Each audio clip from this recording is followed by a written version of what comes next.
Bien, pues reanudamos la sesión. Muchísimas gracias a todas por seguir con nosotras.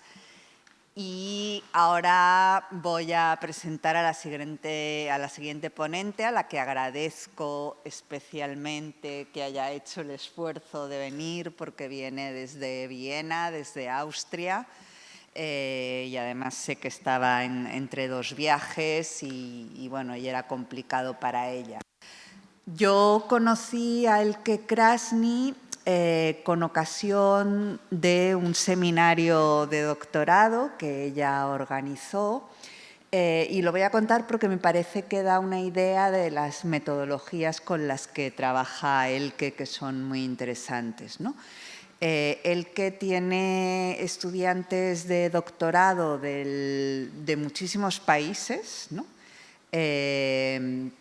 Es algo muy interesante, estudiantes que vienen de Eslovenia, de España, de Argentina, por supuesto del mundo germánico, etc. Y todos los años se reúnen en un lugar de Europa, si no me equivoco, ¿no? Y que eso ya da una idea de cómo trabaja con pues la idea de la creación de redes, de la creación de colaboraciones, etc. Y hubo un año que se reunieron en Madrid y a mí me sorprendió cómo era capaz de convocar a estudiantes que venían de, yo qué sé, de Belgrado, de Ljubljana, en Madrid, y me invitaron a participar en su seminario de doctorado y bueno, fue ahí donde nos conocimos y me quedé muy impresionada por esa forma de trabajar.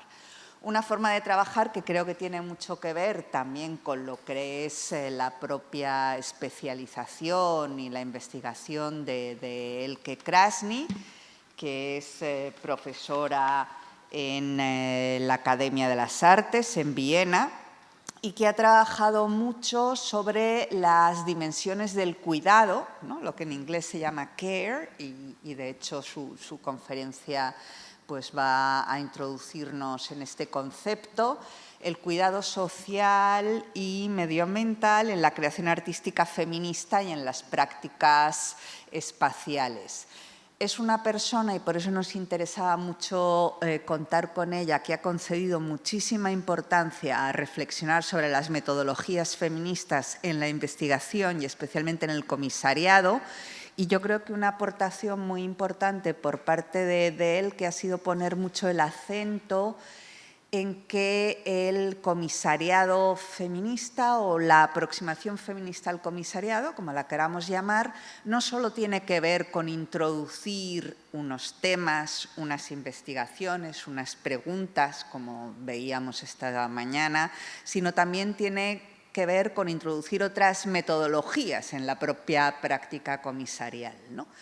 Y esta insistencia en las metodologías, en el cambio en las propias prácticas, es una de las razones principales por las que nos gustaba o teníamos muchísimo interés en poder contar con la presencia de Elke, a quien agradezco muchísimo que esté hoy con nosotras. Muchas gracias. La conferencia, como sabéis, va a ser en inglés.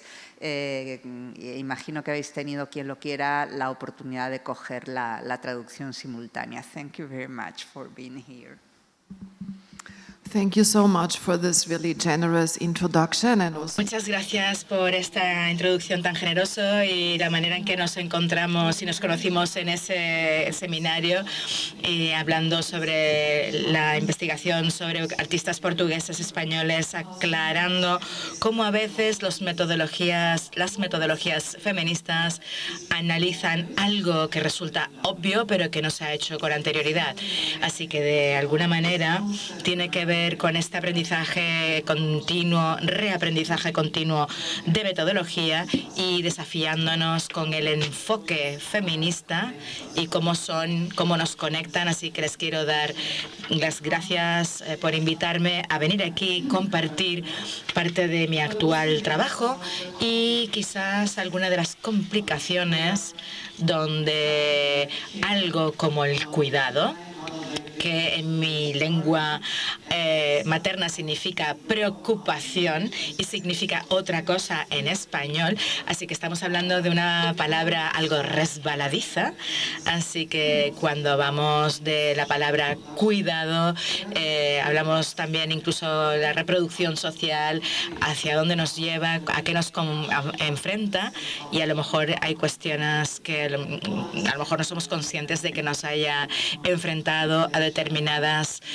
aspectos de lo que significa la palabra cuidado. Bueno, esta es probablemente una de las afirmaciones activistas que muchas de las personas que ven que cuando el cuidado se para, el mundo se para, ¿no?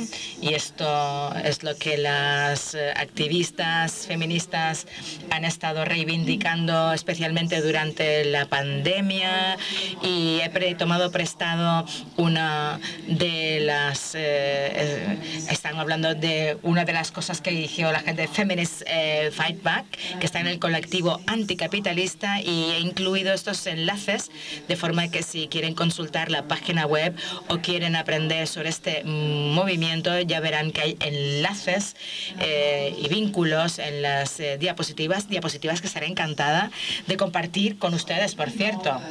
Bueno, y sabemos que cuando paran los cuidados, para el mundo, creo que podemos pensar en lo opuesto, que también es cierto. Es decir, cuando se continúa con el cuidado, el mundo continúa.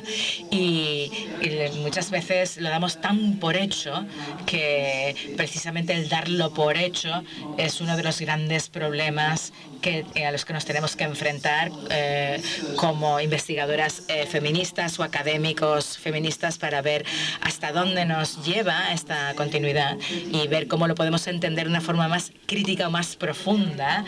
La continuidad en sí está implícita en las estructuras capitalistas que explotan esta continuidad, porque una vez que para el cuidado, no solamente para el mundo, para la vida y muchas cosas que dependen del cuidado esencial, también se paran. Y también ver cómo podemos entenderlo a través de una producción visual en término amplio de la palabra, así como en el entorno de la manifestación artística. Y creo que la última frase que quiero mostrarle para introducir esta ponencia quizás es aquella más esperanzadora.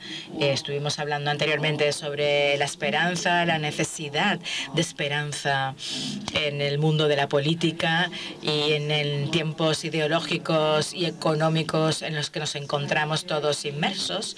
Y cuando cambia el cuidado, también cambia el mundo, ¿no? Y esto tiene que ver con el optimismo feminista que respalda este pensamiento, que puede cambiar las condiciones del cuidado, pero también en la forma en que nosotros como seres humanos cuidamos con cuidado a los humanos, no humanos de este planeta nuestro. Y cuando incluso el mundo se encuentra en guerra, a veces no presta o por lo menos no tiene un aspecto como si fuera un lugar fácil de cambiar, ¿no? Y como decía anteriormente, a veces cuando seguimos algo nos lleva a unos territorios donde no queremos estar. Nos encontramos en contenido visual, en un territorio ideológico, en otras formas de contenido donde tenemos que buscarle un sentido feminista. Y bueno, en términos metodológicos hay que diferenciar entre alinear y aliarnos como feministas con aquellos que se han unido a la lucha feminista, pero también llevando el análisis feminista a aquellos que no son nuestros aliados en este entorno, llevando esta perspectiva y intentar entender la parte visual, pero también la capa política. Y creo que esto es algo bastante conocido por todos los presentes. No obstante, creo que es difícil entender cómo ha habido hoy de pronto apareció esta forma de reetiquetar respetar o rejuvenecer todo lo que es la imagen del patriarcado y cómo estas cuestiones se han terminado uniendo entre la esfera privada del hogar, las nuevas formas de las plataformas capitales online, pero algo que también se ha descrito recientemente como la manoesfera. Y bueno, voy a resaltar alguna de estas imágenes y darles también los enlaces para poder leer estos artículos, algunos redactados por periodistas y publicados. No voy a analizar en detalle o en profundidad, quiero enfatizar que esta es la imagen del cuidado, que mucha gente, especialmente la gente joven, creció con esta imagen y se convirtió en más importante que antes el analizar determinados momentos históricos o las tradiciones anticapitalistas, donde hay una producción teórica, política, para entender qué es lo que está pasando aquí en términos de la celebración de determinadas formas específicas de extracción y dominación. Aquí vemos algo de una revista alemana llamada Missy y dice que ser ama de casa es algo mono. Literalmente traducido. Y bueno, es interesante que están tomando prestado una iconografía histórica para dar este capitalismo burgués, llevándolo al día a día de lo cotidiano, afirmando que es importante entender cuál es el contenido antifeministas que está produciendo en la actualidad. Y la última imagen es un ejemplo que viene de esta parte del mundo. Hablamos de un artículo de una autora llamada Catalina Ruiz Navarro y habla sobre las esposas tradicionales renombrando una vieja trampa patriarcal. Y creo que es interesante ver cómo está la oscilación entre la afirmación por una parte y la lucha feminista que está en torno de este desafío no resuelto para ver quién se hace los trabajos, las labores del cuidado y quién recibe el reconocimiento y son reconocidos no desde la perspectiva económica, sino social y cultural, por lo que a los cuidados se refieren. Así que viendo estas imágenes y mucho material que he investigado con anterioridad, es que la inestabilidad de la praxis feminista, praxis es uno de los términos marxistas que une la teoría y la práctica de una forma muy específica, por lo que adopto este término. Dice que la inestabilidad de la praxis feminista, activismo, creación artística, investigación, política, investigación, teoría, se galvaniza en torno a la cuestión del cuidado.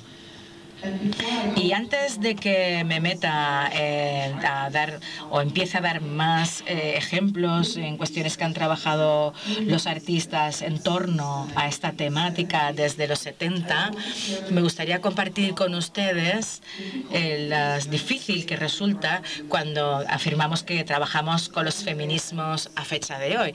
Y hace poco estuve en Venecia, en la Bienal de Venecia, y se me introdujo como una teórica del feminismo. Y dije, bueno, estoy encantada de que me presenten como una teórica del feminismo, pero bueno, tengo que poner 150 adjetivos delante de esto. ¿Qué tipo de feminismo es? No vinculado, no alineado con el capitalismo, no alineado con un montón de conceptos. Y lo que intento decir con esto es que, bueno, la palabra se había utilizado anteriormente, no es monolítica.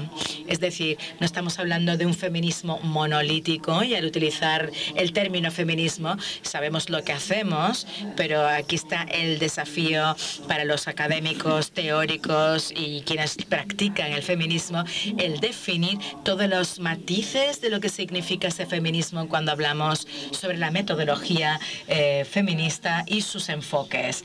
Y me gustaría compartir algunos de los libros que están en mi librería y que aunan este tipo de enfoques que considero importantes y relevantes, incluyendo lo que es el feminismo anticapitalista, abolicionista, antifascista.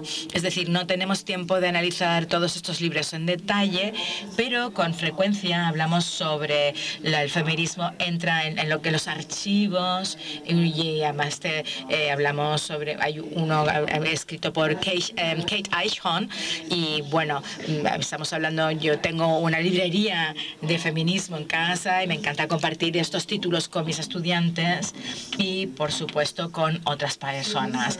Y aquí podemos ver algunos de los adjetivos que considero que se tienen que poner por delante del término feminismo cuando la gente quiere esclarecer el tipo de investigación que llevan a cabo, el tipo de políticas que abrazan y el tipo de contradicciones que existen entre los diferentes feminismos que en ocasiones no son fáciles o ni siquiera son posibles de resolver. Y me gustaría proseguir analizando en profundidad perspectivas y bibliografía que son importantes a la hora de trabajar en el sector de los cuidados y de la reproducción social. Estamos hablando de un concepto teórico del feminismo y de la reproducción social que vino del marxismo feminista de los 70, pero ha sido revitalizado y hay nuevos libros que se acaban de publicar, que se han publicado recientemente en torno a este concepto, y vamos a decir que uno de los temas sobre reproducción social por Susan Ferguson es un libro que me encanta compartir con ustedes hoy, y la autora escribe que el feminismo de reproducción social dice que lo acuña como una tendencia feminista, un método específico de abordar y analizar, y Ferguson afirma que el feminismo de la reproducción social, que abrevia como SRF, se interesa por la dinámica reproductiva del capitalismo, no simplemente por una desigualdad indefinida. Y en este contexto comparte el concepto de Marx del capitalismo como algo más que un sistema económico, y creo que es tremendamente importante entender el capitalismo como una forma de sistema cultural o la culturalización del capitalismo. Para Marx, el capitalismo es una amplia formación social, y Marx también analiza la reproducción de la clase trabajadora como una condición esencial de la producción del valor, pero no llega a analizar las relaciones sociales que intervienen en esa reproducción, que trata el proceso de reproducción de forma bastante técnica como una cuestión de transmisión de habilidades, políticas de inmigración o regeneración biológica. Lo que no explora Marx son las relaciones de género dentro de la familia como parte de esas relaciones sociales más amplias, y aunque señala que existe una relación necesaria pero contradictoria entre la creación de la vida y la obtención de beneficios, y creo que eso es clave, esta relación contradictoria entre las cuestiones que nos mantienen vivos y que todo tiene que ver con el cuidado, y cuestiones que nos dan beneficios, y cómo el capital explota los cuidados como un recurso, pero además ha encontrado nuevas formas de extraer beneficio al respecto. Cuando pensamos en toda la industria de los cuidados que se está desplegando en este siglo XXI, podemos pensar en la belleza, autocuidado, el wellness, etcétera, etcétera, ¿no? Así que hay una nueva forma de desigualdad a la hora de hacer esto. Marx no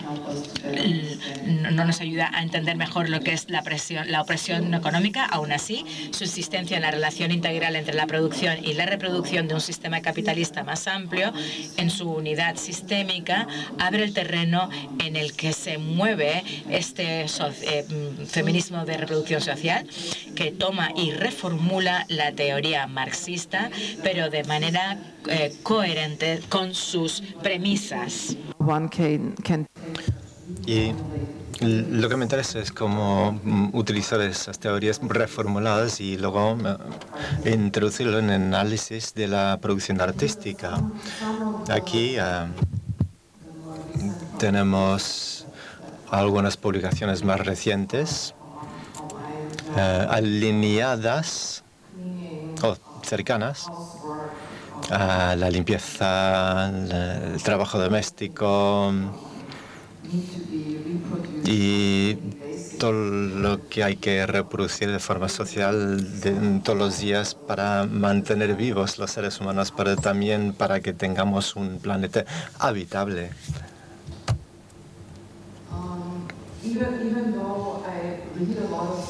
Y leo mucho sobre la teoría de la reproducción social y el feminismo de la reproducción social. No soy una persona muy ortodoxa con la teoría. No empleo una sola teoría, un solo método. A veces me gusta también combinar diferentes teorías que se han considerado de forma tradicional como separadas, más que alineadas. Y yo creo que en el caso del cuidado, en el análisis de la reproducción social y la ética del cuidado no se consideraban como semejantes. Yo creo que si utilizamos esas teorías y si entran en esa conversación mutua, y lo que tenemos a fin de cuentas es algo más matizado, más complejo, una comprensión mucho más rica. En mi caso, yo estoy trabajando con la producción artística, pero como Patricia dijo, también el comisariado, trabajo en el campo de la arquitectura. Entonces, intento entablar esa conversación entre esas diferentes teorías para poder articular la producción del significado. Y algo que me pareció muy importante durante muchos años es la cita que pueden leer en la diapositiva. Es una definición muy amplia del cuidado. Y si lo leemos, entendemos que todo tiene que ver con el cuidado. Yo creo que eso puede ser un peligro que corremos, que algo se convierte en algo demasiado amplio. Pero si vamos de lo más amplio hasta lo más concreto, las manifestaciones más concretas, en ese momento podemos empezar a llegar a más precisión. Si cogemos esa cita y luego lo trasladamos a obras o manifestaciones concretas del arte o de la producción espacial, creo que nos puede ayudar a comprender mucho mejor cómo podemos incluir a nosotros mismos, nuestros cuerpos y nuestro entorno en el trabajo y cómo este trabajo se incorpora en lo que se puede llamar una red compleja que sustenta la vida. Y bueno, diría que el tipo de feminismo que sigo más es el feminismo del cuidado, que no depende de solamente una teoría, sino que entrelaza varias formas de comprender lo que llamamos el cuidado. Como dije antes, conectando la teoría marxista feminista, la reproducción social y la ética feminista del cuidado. Y yo creo que eso es lo que diría hoy en día. Estoy citando de un texto que escribí hace poco, que se publicará este año. Y yo diría que cuidamos y por lo tanto existimos. Entonces es una condición básica que tenemos que aceptar. Y luego, en un sentido muy positivo, tenemos que convivir con el cuidado, convivir con eso, que somos humanos, que necesitamos el cuidado y tenemos que cuidar porque eso nos mantiene vivos. Pero nos recuerda a lo que somos como humanos, cómo organizamos todo ello de forma social, de forma política, de forma ambiental, porque eso nos convierte en humanos y no humanos, porque existimos y coexistimos con un planeta compartido y vemos en las noticias todos los días que no sabemos compartir este planeta y el cuidado nos solamente indispensable para la vida y la supervivencia. Y esto es algo que me interesa mucho, la segunda parte de la frase. También constituye las condiciones que determinan cómo vivimos, cuánto tiempo vivimos, cómo vivimos, si prosperamos, incluso cómo se nos recuerda después de morir. Y bueno, se ha escrito mucho sobre las desigualdades en el luto. Y bien, eso ha sido una introducción de las teorías con las que trabajo en términos metodológicos.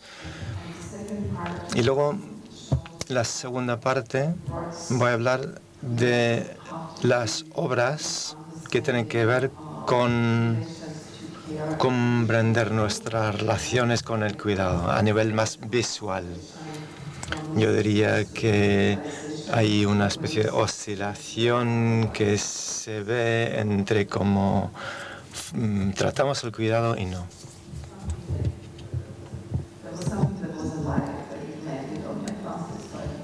Bueno, nadie tiene que quitar las gafas porque había una mosca. Y bueno, vamos desde la resistencia a otras formas de ver el cuidado. John Berger escribió un libro en el 72 y habló de este tema. Yo creo que las formas de ver el cuidado, tal como lo tituló John Berger, nos ayuda a ver mejor cómo es el cuidado. Para mí es una obra fundacional. Para mí es muy importante poder tomar prestado ese enfoque metodológico que desarrolló John Berger y ver las cosas de otra forma. También tomo prestado del libro famoso de Lula, en el que escribe sobre las otras formas, el imaginario. Y ahora lo que tenemos es una imagen canónica muy conocida. Y yo creo que tiene mucho que ver con la parte social, cultural, religiosa y artística, y cómo esos contextos han tenido ese punto de convergencia para enseñarnos que hay cierta pedagogía en relación al cuidado que luego se ha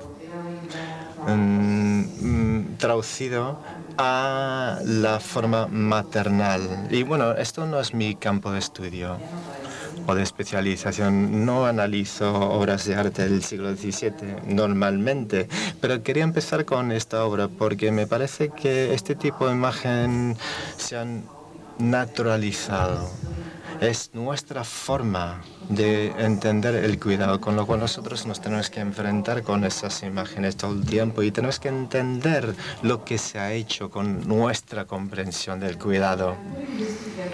Y también voy a incluir algunas reflexiones de un libro que he escrito que se llama Vivir con un mundo infectado, que escribí para dar una respuesta a las condiciones del cuidado durante la pandemia del COVID. Y lo que escribía era lo que sigue. La idea moderna del sujeto independiente y autónomo se basaba en un cuerpo con límites claros. Algo que el cuerpo de una hembra mamífera claramente no lo es, ¿no? Y vamos a ver en la imagen, porque vemos que es un cuerpo defectuoso de alguna manera. Y la noción del sujeto moderno también se basaba en imaginar desde el control, disciplina, esfuerzo, con la mente controlando y superando las necesidades físicas y emocionales. El cuidado relacionado con las necesidades físicas y emocionales está, por lo tanto, en contradicción con esa comprensión de la subjetividad moderna. Y esa cita tiene que ver con la imagen. Y voy a seguir leyendo de ese libro con una cita de Londa Shibinger, que escribía a principios de los años 1990 y escribió sobre los mamíferos y por qué damos ese nombre mamífero a los mamíferos. Y esa terminología se acuñó precisamente en el momento en el que las mujeres no tenían derecho de voto. Y es muy interesante. Ser mamífero tiene que ver con la exclusión de los cuerpos de los derechos políticos y un tipo de agencia política que tenemos o no tenemos. Votar a alguien, pero también que uno te vota. Y la cita es como sigue: la epistemología mamífera es el esencialismo del cuidado. Es muy importante para mi crítica.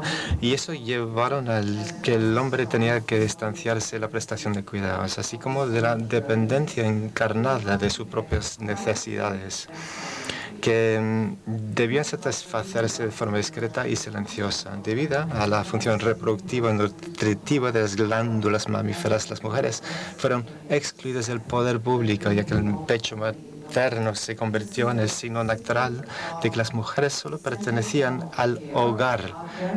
Y así, el esencialismo del cuidado tenía que ver con mecanismos exclusivos y excluyentes que hacían que las mujeres no podían formar parte del poder público y de la política. La próxima imagen que quiero compartir con ustedes es de la portada de un libro escrito por Rita Segato, una antropóloga argentina que ha trabajado en el tema del femicidio mucho. Y muchos de los textos se han traducido a mi lengua materna, al alemán. Y no sé si han traducido sus textos al inglés. Aquí en el 8º ensayo de su libro, ella examina la imagen que ven en la portada del libro. En el texto, Black Elbus, el Elbus negro, Rita Segato describe la conmoción que experimentó tras el primer contacto con un retrato de Dom Pedro II, el último emperador de Brasil.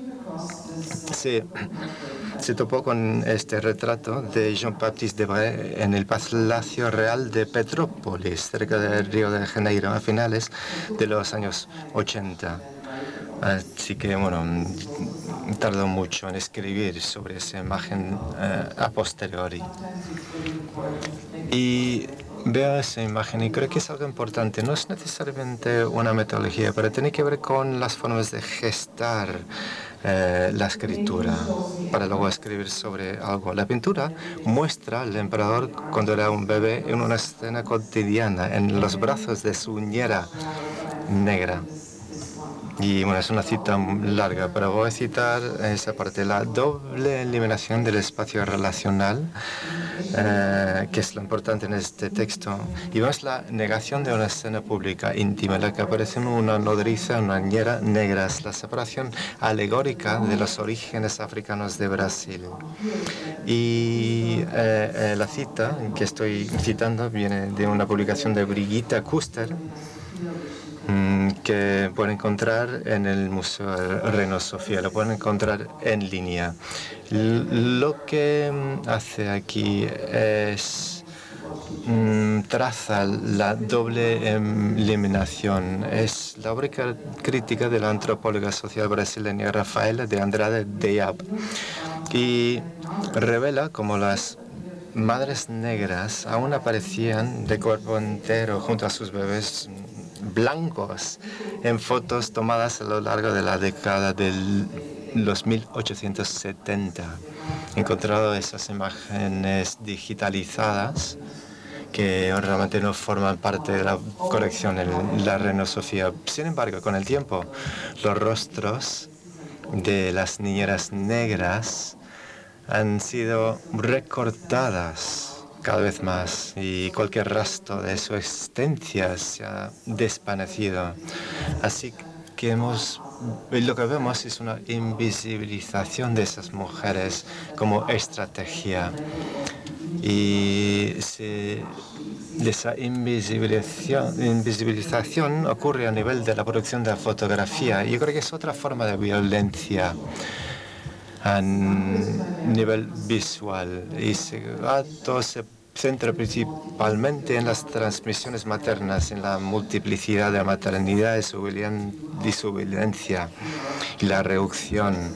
Y yo creo que lo podemos ver de varias formas. El texto no tiene que ver solamente con el cuidado, pero yo creo que habla mucho sobre el cuidado, sobre todo después de la situación de las mujeres negras, y vemos también que hay una interpretación que excluye a la madre negra en el discurso de Estado-Nación porque es blanco de Brasil.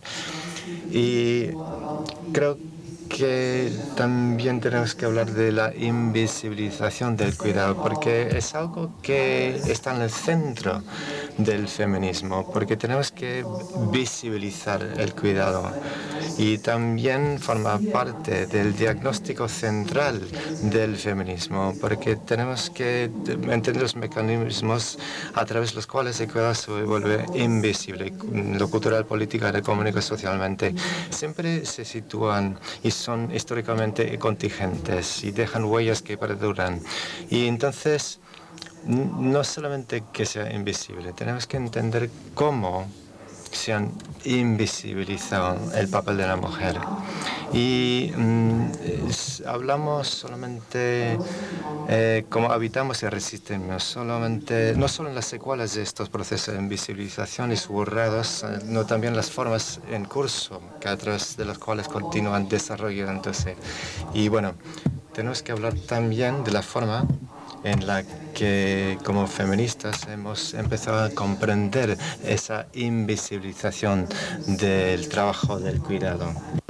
La persona que ven aquí es Simon Kuznets, nacido en un lugar del mundo que se llamaba Rusia o Unión Soviética, emigró a Estados Unidos de América y fue parte de los economistas keynesianos que, bueno, no solamente en respuesta a las necesidades de movilización bélica, sino en cuanto a la crisis financiera del 29, inventó lo que es el Producto Interior Bruto y su antecesor, el Producto Nacional Bruto, que mide la capacidad productiva y de consumo de una nación. Hablamos de la capacidad de producción y consumo, no incluye la reproducción, es una parte muy importante. Y el autor Diane Quell estudia y escribe en su libro sobre el Producto Interior Bruto, que habla sobre una historia breve pero afectuosa, y explica Quell que una de las principales razones que alegan los economistas para justificar por qué el trabajo doméstico no remunerado no se contabiliza como parte de la economía es la dificultad para poder medirlo. Y creo que esto se explica por sí mismo. Y vuelvo a la lámina anterior, así que tenemos que recordar que estábamos en los años 30. Es importante el contexto y seguimos en los años 30. Y aquí voy a referirme a Keith Leichter, quien vivió en Viena y fue asesinada por los nacionalsocialistas, los nazis, en el centro de exterminio de Bernburg. Ella era una sindicalista, revolucionaria, científica social revolucionaria, y trabajaba con los sindicatos en Viena y desarrolló unos cuestionarios para hacer algunos tipos de encuestas, es decir, que hablaba una especie de metodología para medir las horas remuneradas, y fue una cuestión silenciada estratégicamente, y les voy a mostrar parte del trabajo que realizó. Aquí podemos ver uno de sus libros donde Leichter veía las condiciones laborales de las trabajadoras en el sector industrial, preguntándole a estas trabajadoras y estaban mujeres casadas, solteras. Hay una diferenciación que ella hace y ver cuánto tiempo invertían con el trabajo doméstico, y de una forma esta metodología para medir el tiempo invertido en el trabajo doméstico y del cuidado era importante cuando se inventó el PIB para medir la productividad y la capacidad de producción.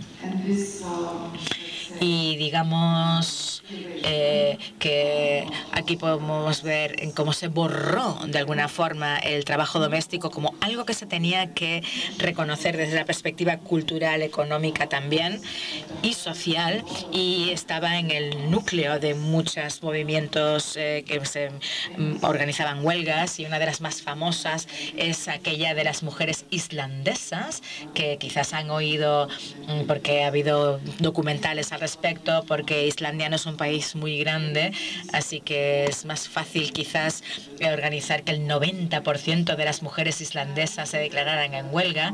Y también leí que gran parte de las mujeres trabajadoras que no quisieron unirse a la huelga se tomaron oficialmente un día de vacaciones para poder participar de alguna forma en esas acciones de huelga. Y la parte importante en esta huelga es que la población en Islandia, que la no femenina, fue la que se tuvo que encargar de todos los trabajos de los cuidados. Estamos hablando de, no solamente pensamos en los niños, sino también de los mayores, atender a los animales y todos aquellos seres que necesitan ser cuidados y que normalmente tenía que atender otra persona. Y la última parte de mi presentación analiza la que es la práctica artística, a la que me referiré en término general como arte público, que sucede en espacios públicos, incluyendo los museos. Es decir, no estoy excluyendo los museos en este fenómeno de arte público, y lo llamo el cuidado más allá de la esfera privada.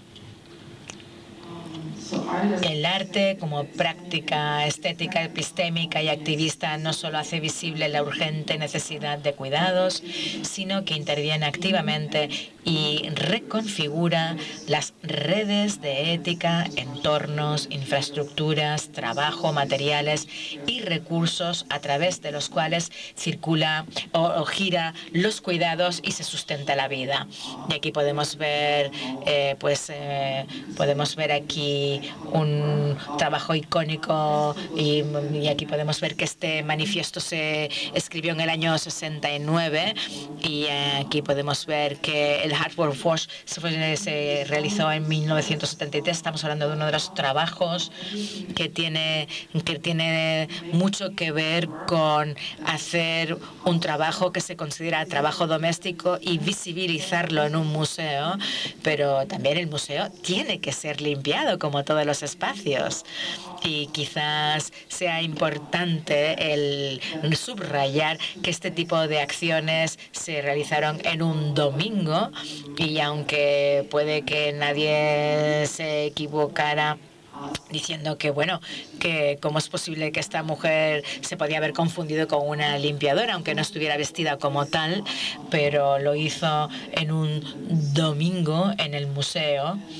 Y voy a mostrar las siguientes imágenes, que es de Patricia Krasny. Es una artista que también ha reinterpretado y criticado todo lo que era el trabajo que hizo Mierle Yukeles en el Museo Municipal de Ámsterdam, donde, bueno, no sé exactamente qué día fue, tendría que preguntarle, ¿no? Pero ella se puso el uniforme de limpiadora, y tengo un texto al respecto, pero se habla sobre lo que es la revolución feminista no inacabada. Pero hay otro texto sobre la performance y una entrevista con Patricia Krasny, y ella compartió incluso sus amigos no la vieron porque se invisibilizó por el uniforme que llevaba. Y bueno, a ella le gustaba, quería resaltar que este tipo de trabajo, la limpieza, en todo lo que es el cuidado en muchos museos de Europa, se llevan a cabo por pues una serie de cuerpos invisibilizados. Y el siguiente pieza, que esa es una consecución de mi investigación y mi interés en donde se produce esta negociación entre lo público, la limpieza, y lo que es las performances y el deseo de cambiar algo desde la perspectiva política y organizar a la gente en torno a esto. Aquí vamos el trabajo de Susan Lacey, que suele hacerlo a gran escala y está muy relacionada con la organización. Y bueno, pues esto lo lleva haciendo desde los años 70. Y en el año 2021 hizo una película Cleaning Conditions o Condiciones de Limpieza con Meg Parnell, y es la artista con la que yo también estuve trabajando en mi doctorado, así que llevo mucho tiempo trabajando y investigándome, y documenta una obra representada por primera vez en el 2013 en el que un equipo de voluntarios barrió los suelos de la Manchester Art Gallery y debatió sobre las condiciones laborales en Inglaterra. Es decir, que antes de barrir, de limpiar, tuvieron un debate público sobre lo mal pagado que estaban el personal de limpieza en los espacios museísticos. Y voy a mostrar esta imagen.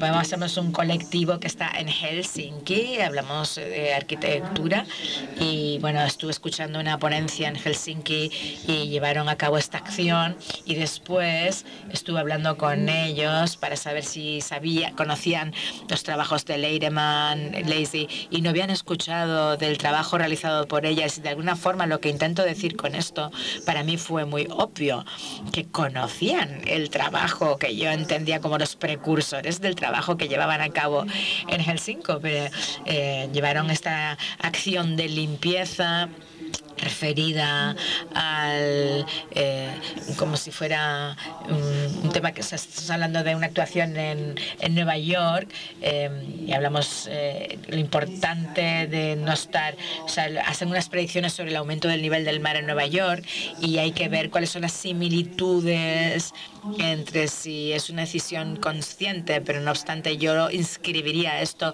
en todo lo que son los gestos de la limpieza, el hacer una performance y el limpiar los espacios internos y externos públicos del mundo en el que vivimos. Y hay una serie de imágenes que les voy a mostrar ahora y que utilizan, digamos, acciones domésticas e infraestructuras domésticas, pues como un tendedero, pero no necesariamente hablan sobre lo que es la limpieza de la casa o el cuidado con esa infraestructura, sino que lo toman prestado para, digamos, para visibilizar que tiene alguna relación con algo esencializado de la esfera feminizada, pero trasladan esa esfera al ámbito público para hablar al respecto. Y en abril del año pasado tuve la oportunidad de visitar ver a Mónica Mayer en su estudio para entender mejor la forma en que ella trabaja con estas piezas artísticas que se han puesto en práctica desde los 70 de forma repetida, de casi como si fuera una copia. Es decir, cuando la gente le dice, oye, lo puedo utilizar como performance, no los museos, no, pero como en contexto activista, ¿no? Ella les explicaría pues cómo funciona y pues los ponía a su disposición como un instrumento. Y voy a hacer una cita de Mónica Mayer. Como mujer, lo que menos me gusta de mi ciudad es, y aquí podemos ver lo que él preguntaba a los participantes para que escribieran en estos papelitos que cuelgan en el tendedero para poder entender qué era lo que faltaba y qué era lo que hacía que las ciudades fueran incómodas, violentas, o pues una serie de cuerpos que se mueven por la ciudad, ¿no? Y el siguiente ejemplo es una continuación en el espacio público, pero lleva en la limpieza a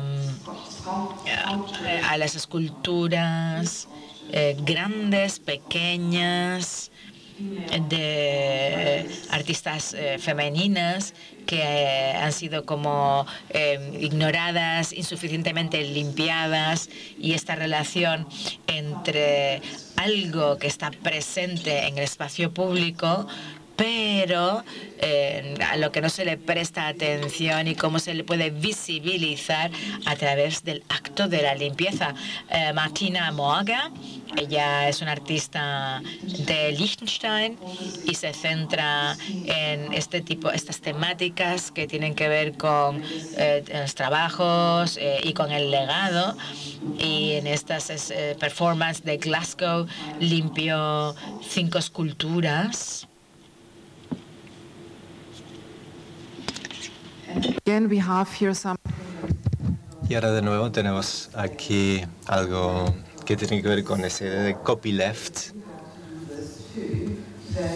Si nosotros queremos reproducirlo, lo podemos hacer, y por eso lo coloco después de Mónica Mayer en esta constelación artística que he creado. Aquí nos invitan a limpiar esculturas en nuestras propias ciudades, limpias por mujeres en el pasado, bueno, pero de figuras femeninas. En mi ciudad no hay muchas esculturas de figuras femeninas, pero bueno, puedo hacerlo. Lo que necesitamos para hacerlo es un cubo de hojalata y una cuba limpia, un paño de neón brillante, tu uniforme de trabajo, y luego tienes que ir y limpiar obras de arte público creadas por mujeres artistas. Un texto escrito por Isabel Tui, la partitura donada por Martina Morga y las imágenes de Vasily Widmer. Bien.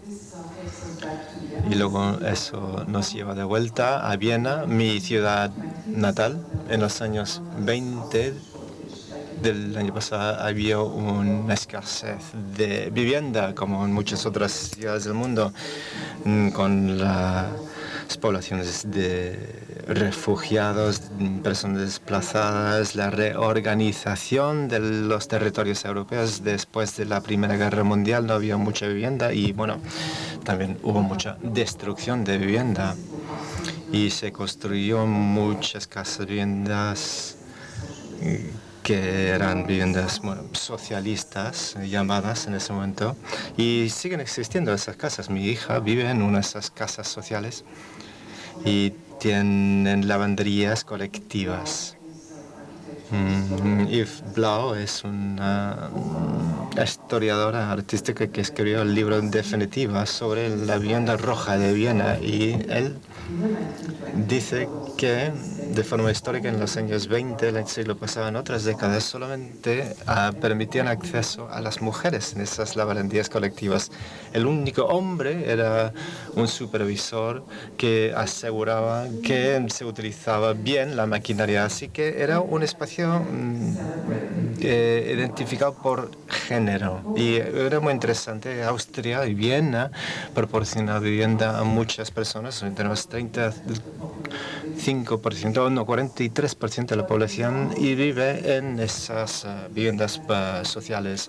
Pero hay mucha violencia en cuanto a la historia de lo que se ha hecho entre el género y la forma de utilizar los espacios, y como también no ha habido esa coexistencia entre géneros en esos espacios. Y luego tenemos un artista que se llama Ljena Milčić de Serbia, que fue a Viena para trabajar, para dar clases en la Academia de Bellas Artes, y organizó un grupo de trabajo que se llama I Know, I Care. Era un grupo de trabajo abierto y colaborativo de unas 15 personas que se reunían varias veces a lo largo del año para hablar de la reproducción social.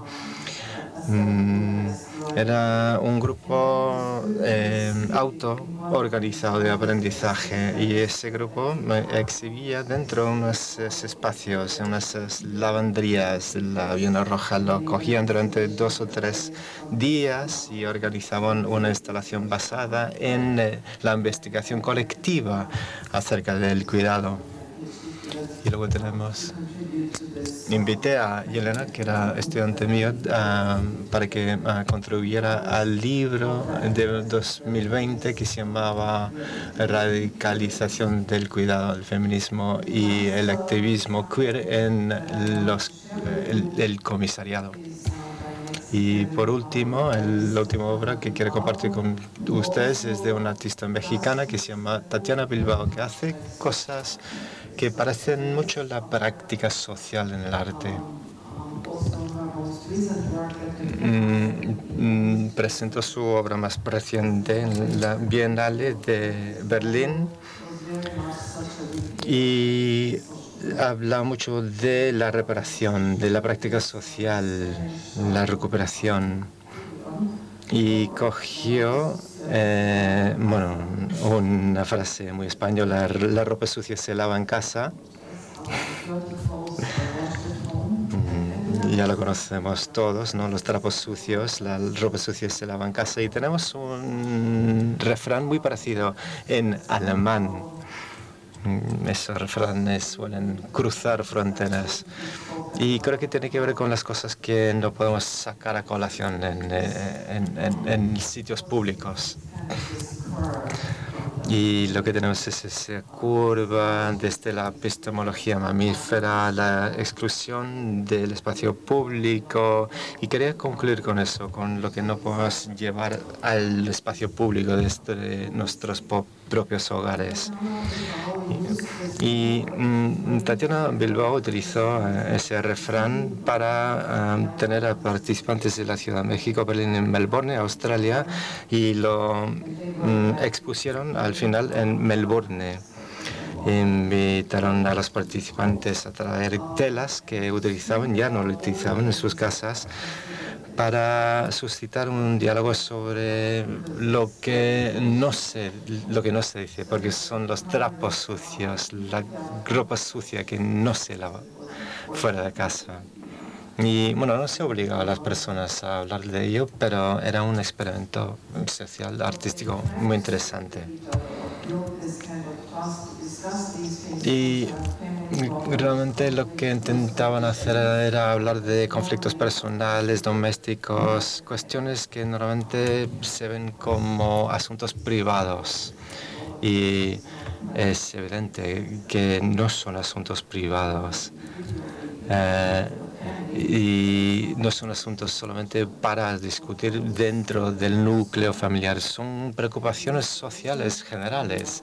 Y tenemos la instalación con todas esas prendas de ropa, que incluía también una recreación de las lavanderías o sticas, que eran espacios públicos dentro de la mayoría de las ciudades antes de la revolución industrial, pero durante buena parte del siglo XIX no se lavaba la ropa sucia en casa, se hacía en lugares públicos, en las lavanderías públicas, y también era un trabajo muy duro.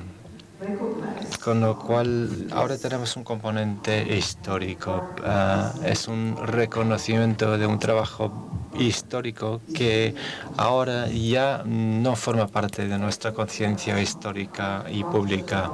Y bien, yo creo que los actos de cuidado como arte público rompen la frontera de lo privado, insistiendo en que el cuidado no es un trabajo oculto, sino una fuerza vital, visible, compartida, defendida en museos, calles, plazas y espacios comunitarios, donde el cuidado puede renovarse. El cuidado como proceso social crea un espacio para debatir, para reflexionar y para reimaginar juntos el cuidado. Cuidar públicamente, como bien he dicho, es una forma de resistencia, y cuando el cuidado se convierte en resistencia, el cuidado cambia, y como dije al principio, el mundo cambia también. Gracias.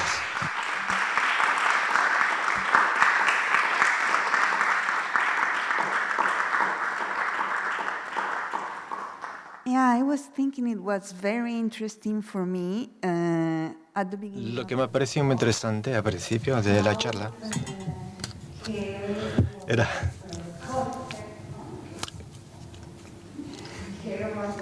era como el cuidado era un concepto que tenía que ver con una definición muy tradicional, convencional de lo que es lo femenino.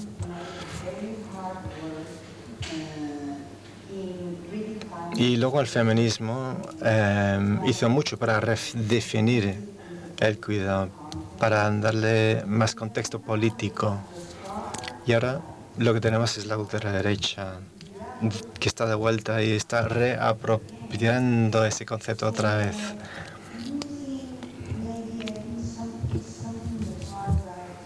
Y yo sí creo que es algo que está llevando a cabo la ultraderecha, porque están cogiendo de nuevo, reapropiando los conceptos que se habían transformado por la izquierda, por movimientos de resistencia. Y lo que hacemos ahora es volver al punto de partida de alguna manera. Y bueno, lo encuentro muy interesante en la charla, desde luego. Pero a la vez también es algo muy problemático. It's exactly this. Pero sí, muy desconcertante, sí. Es una preocupación para el feminismo. Hemos visto esa reapropiación ideológica de la palabra, pero también se une a otros tipos y otras formas de capitalismo para hacerlo más rentable. Y me planteo cómo el trabajo feminista que se ha hecho en el pasado se podría ofrecer como puntos de acceso o puntos de entrada para reimaginar la resistencia hoy en día. Pero también tenemos los creadores, los artistas, teóricas, activistas. Quizás les cueste producir nuevas formas de resistencia contra esa dominación visual, porque hemos visto que la definición de género se está cambiando, la definición de lo que es ser mujer, lo que es ser hombre, y tenemos que seguir peleando contra esas ideologías. Y bueno, es una cuestión muy abierta para todos y para todas. No sé muy bien si hemos llegado a ese momento en el que podemos empezar a contrarrestar a través de imágenes que van más allá de ofrecer una resistencia, es ofrecer formas distintas. El micrófono. Bueno, pues entonces estoy aquí asumiendo los cuidados, como siempre.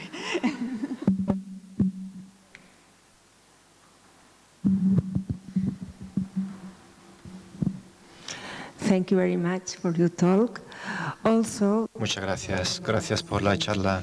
Pero para volver a la misma idea, hemos visto varios proyectos que son proyectos muy específicos o muy de un lugar en concreto, mientras que todo el contenido de la ultraderecha es contenido digital, sobre todo. ¿Cómo podemos actuar o contrarrestar la ultraderecha? Porque están cogiendo nuestras palabras, están transformando nuestro trabajo y mucha gente piensa que esto no puede funcionar en el mundo real porque tenemos un mundo más digitalizado. ¿Conoces alguna experiencia de espacios esperanzadores para nosotros, sobre todo para nosotros que tenemos hijos, hijas, que son el objetivo principal de todos esos mensajes? No sé si tengo una respuesta. Yo creo que tenemos que seguir trabajando de forma colectiva.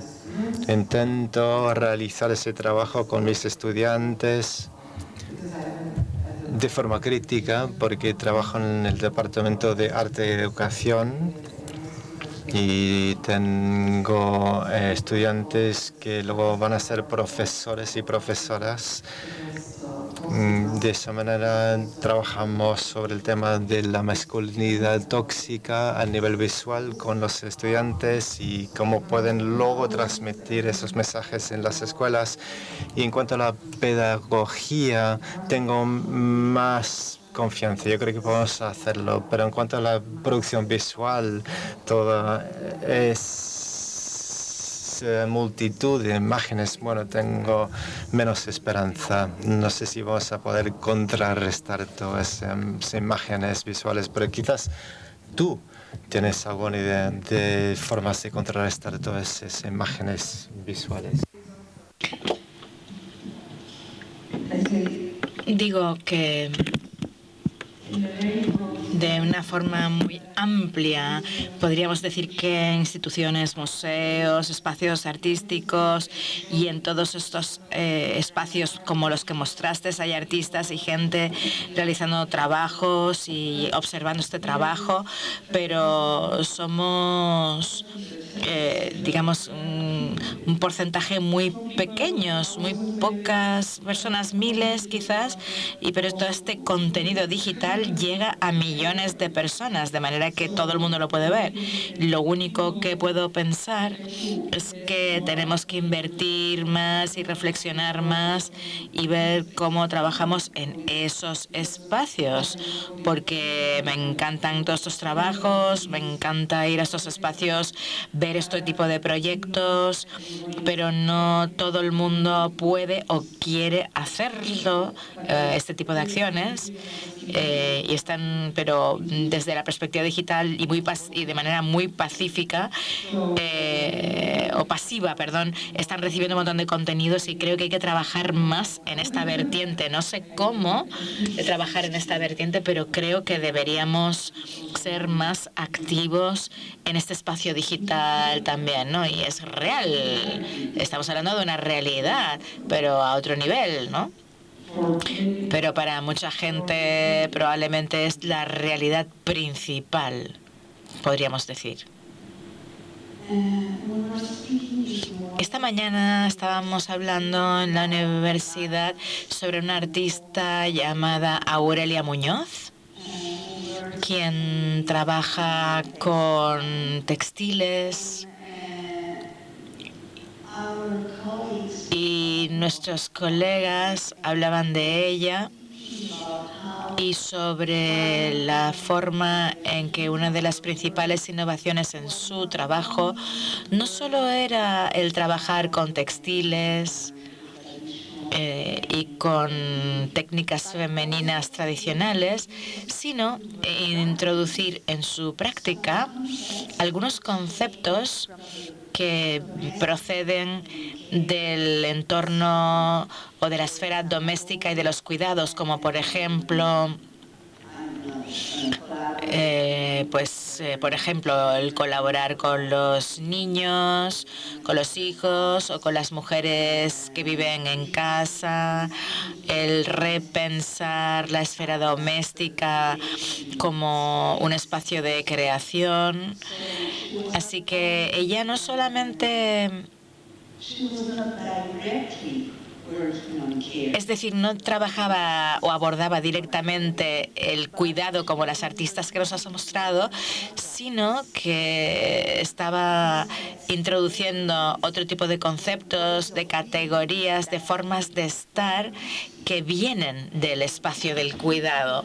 Y creo que incluso podríamos pensar que estas artistas que nos has mostrado y Aurelia Muñoz, a quien no pudiste ver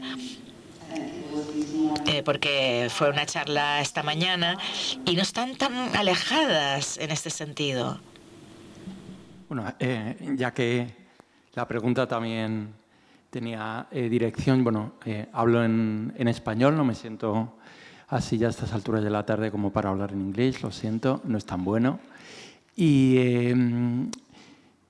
sí, era algo a lo que le estaba dando vueltas según hablaba Elke, ¿no? Esta cuestión de los cuidados que también, como decíamos esta mañana, era una dimensión que en cierto modo pertenecía al enemigo, ¿no? Efectivamente, digamos que el cuidado coincidiendo plenamente con lo que Elke nos ha comentado, constituye el modo de sustentar, ¿no? De sustentarnos y de sustentar el mundo, y que si nos queda alguna esperanza, indudablemente residirá en esa cuestión de los cuidados. Y a la vez los cuidados han constituido una carga, ¿no? Es una palabra muy bestia, pero yo creo que para toda una generación de mujeres, efectivamente, los cuidados se convirtieron en una carga, por cuanto efectivamente no les permitía ningún espacio fuera de lo doméstico, esa ambigüedad, ¿no? De lo doméstico y del cuidado. Y a esos niveles, bueno, tú has utilizado el adjetivo problemático, ¿no? Yo creo que efectivamente, como la frase está de Helderlin, ahí donde está el veneno está la salvación, ¿no? Un poco hay esa dimensión muy complicada del cuidado, que también ha constituido, bueno, ya que estamos hablando de lo doméstico y de lo familiar, para mí, por ejemplo, el cuidado ha sido un modo decisivo de repensar la identidad que como hombre se me asignó, ¿no? Por ejemplo, yo eso lo siento de un modo absolutamente claro en mi relación con los otros, en mi vínculo familiar, etc. Es decir, que ahí hay una dimensión valiosa que ha constituido, digamos, una carga femenina o una obligación femenina, y a la vez constituye un modo de reconstituir identidades, ¿no? Y a la vez está este reverso tenebroso, ¿no? Efectivamente, que el que ha señalado muy bien, de los retornos a la mujer tradicional, etc. La cuestión de los cuidados también tiene, claro, una dimensión muy invisible. Muy invisible en el sentido que sabemos que los cuidados no solo son cuidados de puertas adentro, sino que son cuidados que tienen que ver con los afectos, con cuestiones que ni siquiera se visibilizan en términos ni gestuales ni visuales. Y eso también creo que constituye una dificultad para toda aproximación artística al ámbito de los cuidados. Las obras que nos ha mostrado Elke señalan una dimensión de los cuidados, os diría, no es una crítica, pero como muy retórica, muy evidente, en el sentido de que es limpiar, cuidar, mantener un espacio.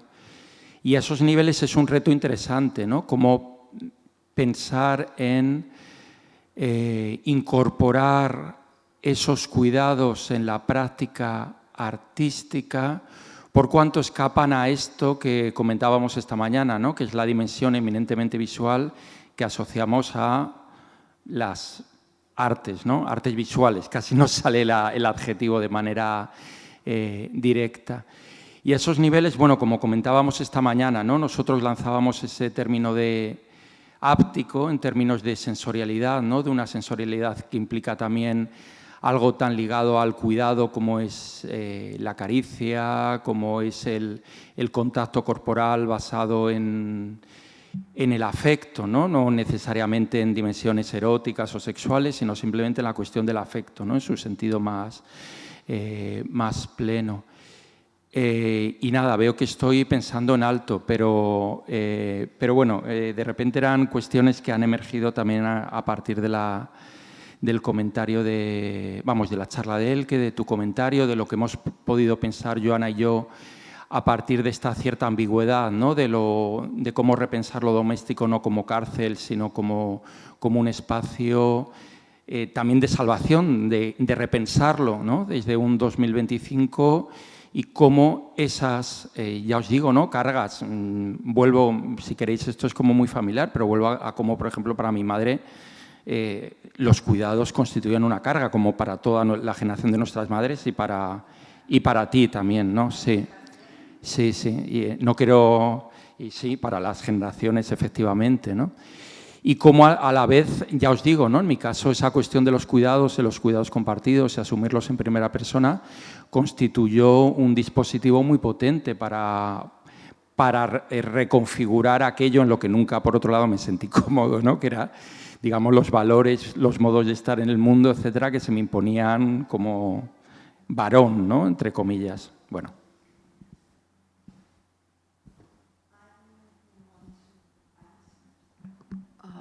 I mean, I think it would be Bueno, really interesting. sería interesante entender en qué momento estas actividades se convirtieron en una carga. La invisibilización es una manera en la que, bueno, es una de las tendencias a las que se puede investigar, y hay una serie de analítica o diagnósticos, pero otras narrativas que son omnipresentes, o no solamente muy presentes, sino omnipresentes, es que el cuidado es una carga. Y creo que es una forma profunda de ver cómo podemos vivir como humanos y el cuidado que nos prestamos recíprocamente, y cómo se concibe el ser humano como esa forma que nunca puede ser liberador, ¿no? O de que el disfrute, y estas inscripciones históricas que son hasta cierto punto tan violentas, y deshacerlas es una cuestión dificilísima de imaginar. Y luego, por otra parte, luego también lo que estabas resumiendo tú, él reinscribe esta forma, este pensamiento tan violento como algo gozoso para la mujer, y encontrar en esta confluencia de cosas algo que rompa con eso es difícil, pero no es un motivo para tirar la toalla. Tenemos este conocimiento profundo sobre las cuestiones, cómo se han realizado las diferentes cuestiones, o cómo han violado de alguna manera todo lo que tenga que ver con los cuidados, pero el ser humano, aunque quizás no lo quiera mirar de frente, sabe que existe esa vertiente, ¿no? Bueno, no estoy segura si te he dado una respuesta directa al comentario. Sí, claro. Yo creo que yo personalmente, y quizá también la tradición feminista, claro, ha habido mucho debate sobre los cuidados, porque es cierto que para las mujeres es un territorio muy ambivalente, ¿no? Por una parte, en efecto, digamos, hay ahí una enorme riqueza, ¿no? Hay ahí un enorme aprendizaje, pero también cuando toda esa labor recae únicamente en un tipo de personas, ¿no? Las mujeres, y muchas veces racializadas, y pues es difícil verlo solo desde una perspectiva liberadora, ¿no?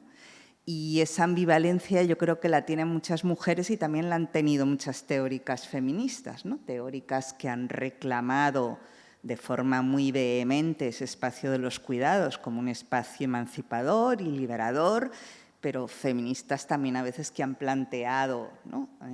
qué problemas podía haber en reivindicar eso cuando no habíamos resuelto todavía que fuera el concebirlo como algo fundamental en los seres humanos, algo fundamental en las sociedades, y no algo solo que compete a un tipo de personas concretas, ¿no?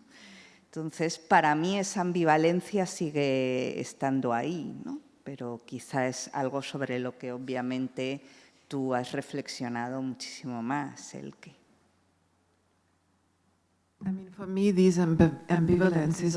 Sí, para mí esas ambivalencias son muy reales. Estoy absolutamente de acuerdo con lo que acabas de describir. Hay una tradición muy larga, sobre todo de feministas negras, que reclaman el cuidado como territorio de liberación. Y al mismo tiempo, las condiciones de la devaluación de la explotación siguen hoy. Y, bueno, se puede sacar beneficio de esa reivindicación. Y como hemos hablado, ya tenemos que buscar la forma de desentrañar todos esos enigmas y es muy difícil hacerlo. ¿Más cuestiones, más preguntas? ¿No? Lo dejamos aquí, entonces. Pues muchísimas gracias, Elke, por tu fascinante conferencia. Muchísimas gracias por estar aquí y muchísimas gracias a todas por participar. Mañana a las 10... ay, es que ya ni veo. Ah, vale, ahí. Ya el cansancio me hace que ni veo. A las 10 nos encontramos aquí para la charla de Leonor de Oliveira, ¿no? Mañana más. Muchas gracias.